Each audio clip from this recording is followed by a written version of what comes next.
আপনি জানেন তথ্যই শক্তি। রাজনীতি, অর্থনীতি, সংস্কৃতি বিশ্বজুড়ে প্রতিনিয়ত ঘটে চলেছে নানা ঘটনা। তাই বিশ্বজুড়ে প্রতি মুহূর্তের বর্ণনায় চলমান গুরুত্বপূর্ণ ঘটনা, ঘটনার বিশ্লেষণ আর সবশেষ তথ্য নিয়ে আপনাদের সাথে ডিবিসি ওয়ার্ল্ডের পর্দায় আছি আমি সোনিয়া আফরিন ইশতা। শুরুতেই জানাবো প্রধান শিরোনাম। ট্রাম্পের ভাষণ কাটছাঁটের অভিযোগে পদত্যাগ বিবিসির মহাপরিচালক ও বার্তা প্রধানের। বিবিসি শতভাগ ভুয়া বলছে হোয়াইট হাউস।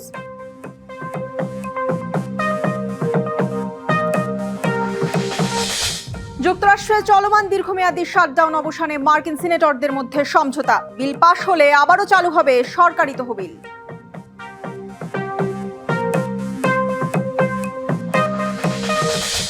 এবং গাজায় যুদ্ধবিরতি চুক্তির 1 মাস পার হলেও থেমে নেই ইসরায়েলি হামলা। খান ইউনিসে শিশু সহ নিহত 2। ত্রাণের অভাবে মানবিক সংকট চরমে।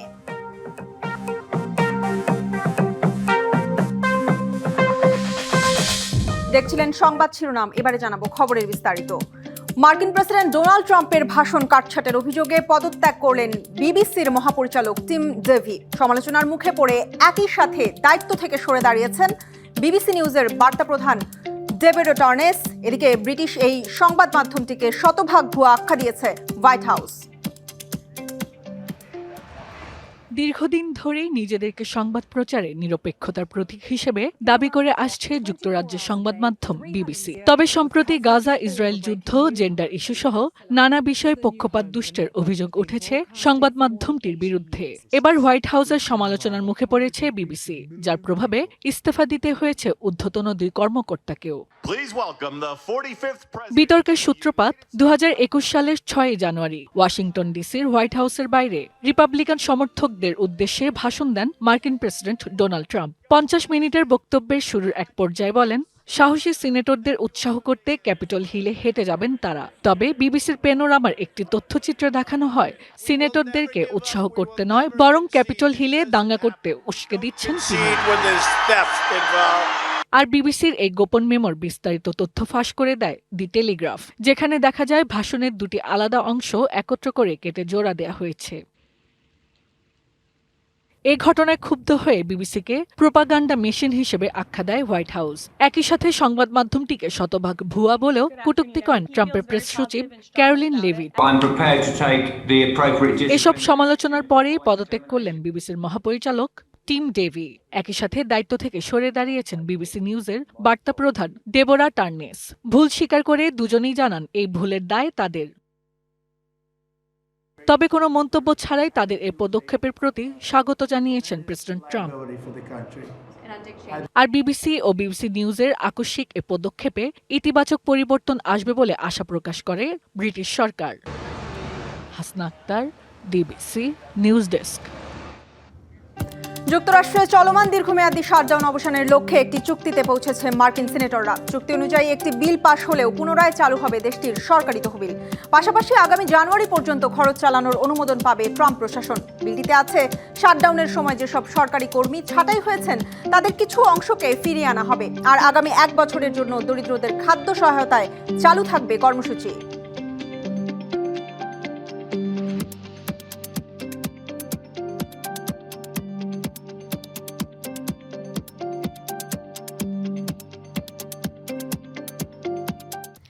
এক মাস পূর্ণ হলো গাজা ইসরায়েল ও হামাসের মধ্যে যুদ্ধবিরতি। তবে তাতেও স্বস্তি নেই গাজাবাসীর মধ্যে। নানা অজুহাতে গাজায় হামলা চালিয়ে যাচ্ছে ইসরায়েলি বাহিনী। রবিবার দক্ষিণ গাজার খান ইউনিসে ইসরায়েলি ড্রোন হামলায় 1 শিশু সহ 2 ফিলিস্তিনি নিহত হয়েছেন। অন্যদিকে পর্যাপ্ত ত্রাণ পৌঁছাতে না পারায় মানবিক সংকটও কাটছে না যুদ্ধবিধ্বস্ত গাজায়। ইসরায়েলের হামলায় ধ্বংসস্তূপের নিচে চাপা পড়া গাজায় যুদ্ধবিরতি শুরু হয়েছে 10 অক্টোবর থেকে। তবে গাজাবাসীর মধ্যে ফেরেনি স্বস্তি, কাটেনি বোমাগুলির আতঙ্ক। রবিবারও ইসরায়েলের বিমান হামলায় বিস্ফোরণের শব্দে কেঁপে ওঠে গাজা সিটি। একই সঙ্গে ইসরায়েলি বাহিনীর অভিযান চলছে দখলকৃত পশ্চিম তীরেও। হামলা চালাচ্ছে ফিলিস্তিনিদের বাড়িঘরে, ধ্বংস করে দিচ্ছে ফসল। গাজা ধ্বংস হয়ে গেছে, এখনো হামলা হচ্ছে। আমরা সম্পূর্ণ যুদ্ধবিরতি চাই, আমরা শান্তি ও মর্যাদার সাথে বাঁচতে চাই। আমাদের ভবিষ্যৎ অনিশ্চিত। যুদ্ধবিরতি নেই, আমরা যুদ্ধবিরতি দেখি না। বর্তমান পরিস্থিতি খুবই কঠিন। এদিকে যুদ্ধবিরতি চুক্তি অনুযায়ী গাজায় প্রতিদিন খাদ্য, ওষুধ সহ জরুরি ত্রাণবাহী 600 ট্রাক প্রবেশ করার কথা ছিল। তবে জাতিসংঘের তথ্য অনুযায়ী বাস্তবে প্রবেশ করছে মাত্র 200 ট্রাক।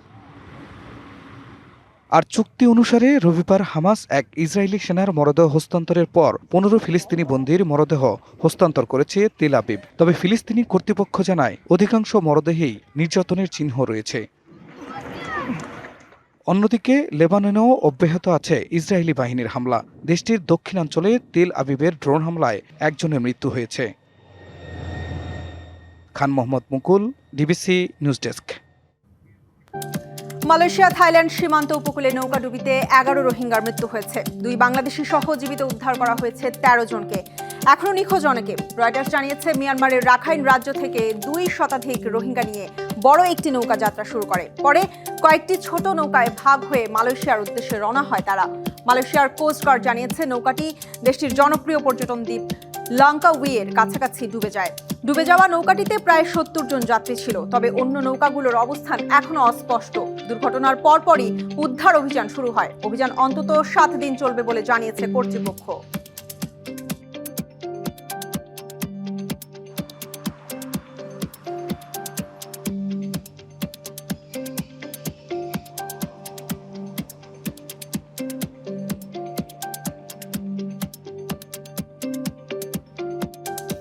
স্পেনের পর্যটন দ্বীপ টেনেরিফের সাগরে ডুবে মৃত্যু হয়েছে 3 জনের। স্থানীয় প্রশাসন জানায় হঠাৎই সাগর উত্তাল হয়ে ওঠে। এ সময় ঢেউয়ের সাথে টেনেরিফের লা গুয়ানচা সৈকতে এক ব্যক্তি পানিতে পড়ে যায়।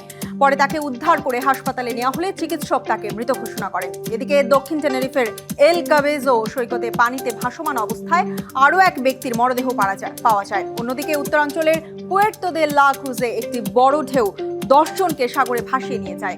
এ সময় এক নারী হৃদযন্ত্রের ক্রিয়া বন্ধ হয়ে মারা যান। উদ্ধারকর্মীরা জানিয়েছেন আবহাওয়া স্বাভাবিক না হওয়া পর্যন্ত সৈকত এলাকা এড়িয়ে চলার আহ্বান জানানো হয়েছে।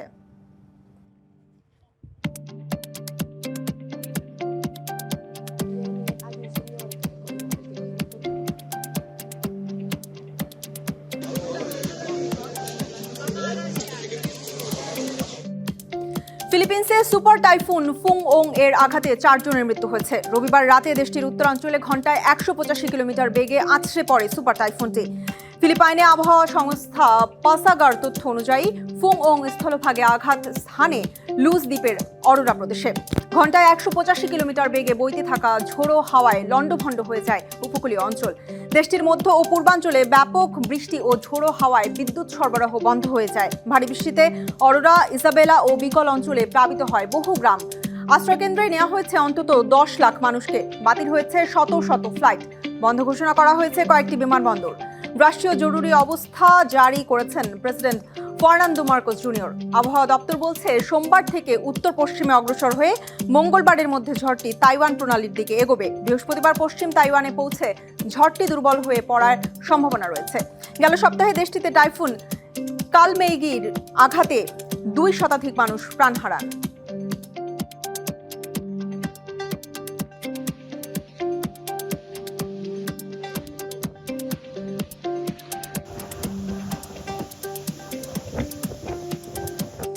দুই শহর, 2 মহাদেশ, গল্প কিন্তু এক। লন্ডন থেকে নিউ ইয়র্ক, 2 বিশ্ব নগরীর রাজনীতিতে এখন যেন এক অদ্ভুত মিল। 2 শক্তিধর মহানগর আজ মুসলিম মেয়রের নেতৃত্বে। কারো চোখে এ এক নতুন দিগন্ত, কারো কাছে আবার অজানা আতঙ্কের ইঙ্গিত। প্রশ্ন একটাই, নিউ ইয়র্ক কি তবে লন্ডনের পথে? নিউ ইয়র্ক সিটির আকাশে নতুন ইতিহাসের আলো। প্রথম মুসলিম মেয়র জোহরান মামদানি। শহর জুড়ে প্রশ্ন, একই পরিবর্তনের সূচনা, না লন্ডনের পথেই হাঁটছে নিউ ইয়র্ক? সাদিক খান ও জোহরান মামদানির উত্থান শুধু লন্ডন আর নিউ ইয়র্কের পরিবর্তনের প্রতীক নয়, এ যেন বিশ্ব রাজনীতির মানচিত্রে নতুন এক অধ্যায়ের সূচনা। তবে লন্ডনের অভিজ্ঞতা বলছে এক মুসলিম নেতার জন্য পথ কখনোই মসৃণ নয়। সাদিক খানের ইসলামিক পরিচয় একসময় তার সবচেয়ে বড় চ্যালেঞ্জে পরিণত হয়েছিল। নির্বাচনী প্রচারণায় তাকে উগ্রবাদীদের সঙ্গে জুড়ে দিতে পিছপা হয়নি কেউ। নিউ ইয়র্কের লড়াইটাও যেন লন্ডনের প্রতিচ্ছবি। জোহরান মামদানিকে মুসলিম উগ্রবাদী হিসেবে আখ্যা দিতে চেয়েছিল বিরোধীরা, কিন্তু ভোটাররা বেছে নিয়েছেন পরিবর্তনের কণ্ঠ আর লিখেছেন নতুন ইতিহাস। বিসিবির এক প্রতিবেদন বলছে, সাদিক খানের নেতৃত্বে লন্ডন অনেক বদলে গেছে, কিন্তু তাকে সবসময় জাতিগত ও ধর্মীয় প্রশ্নে অনেক সমালোচনার মুখোমুখি হতে হয়েছে। মামদানির সামনেও রয়েছে সেই একই চ্যালেঞ্জ। লন্ডনের সাদিক খানের পর এবার ট্রাম্পের রাডারে নিউ ইয়র্কের জোহরান মামদানি। প্রশ্ন উঠেছে, ট্রাম্পের তীক্ষ্ণ সমালোচনার মুখে মামদানি কি গড়তে পারবেন নিজের রাজনৈতিক ভবিষ্যৎ? যখন আপনি আন্তর্জাতিকভাবে পরিচিত হন, তখন আপনার প্রতিটি পদক্ষেপের সমালোচনা হবে, কিন্তু নেতৃত্ব মানে এই চাপের মধ্যেও কাজ চালিয়ে যাওয়া। দুই শহরের গল্প আলাদা, সংস্কৃতি রাজনীতি সব ভিন্ন, তবু বার্তাটা একই। বৈচিত্র্যের মধ্যেও নেতৃত্বে উঠে আসছে নতুন মুখ, নতুন বিশ্বাস, নতুন প্রজন্মের প্রতিনিধিত্ব। খান Mohammad Mukul, DBC news desk. শীতের আগমনী বার্তা নিয়ে লন্ডনে শুরু হয়েছে উৎসবের আলোছায়া। রং, সঙ্গীত আর উচ্ছ্বাসে ভরে উঠেছে শহরের প্রাণকেন্দ্র কার্নাবি স্ট্রিট। ক্রিসমাসের আনন্দকে আগে ভাগেই ছড়িয়ে দিতে প্রতি বছরের মতো এবারও ঝলমলে সাজে মুখরিত এই ঐতিহ্যবাহী রাস্তা।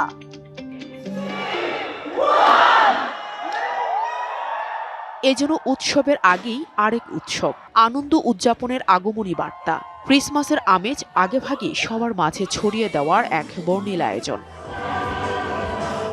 লন্ডনে কার্নাবি স্ট্রিটে শুরু হয়েছে এবারের ক্রিসমাস উৎসবের ঝলমলে আলোর প্রদর্শনী। জমকালো আয়োজনে জ্বলে উঠেছে জনপ্রিয় এই সড়কের বার্ষিক ক্রিসমাস লাইটস ডিসপ্লে। এই বছরের প্রদর্শনী আমাদের টেকসই ক্রিসমাস আলোকসজ্জার একটি বিবর্তন। এবার আমরা কিছু উজ্জ্বল থেকে হালকা রং যোগ করেছি। কার্নাবি স্ট্রিটে আমরা সবসময় বিশেষ কিছু করি, এবারও তার ব্যতিক্রম হয়নি।